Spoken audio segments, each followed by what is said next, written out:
দর্শন করছে, যে দেখছি আলো 50 জন 100 জন 1000 জনকে ডাকছে, দেখে যা দেখে যা।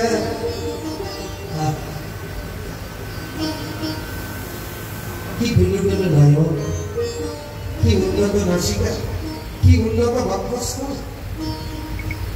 কি দেহের গঠন। মানে গোপীরা যখন গোবিন্দের রূপ বর্ণনা করে তখন বলে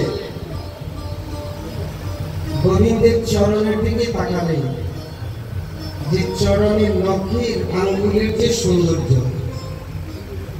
নখের যে সৌন্দর্য, এই সৌন্দর্য দেখতে জনম জনম কেটে যাবে, তবু সুন্দর দেখা শেষ হবে।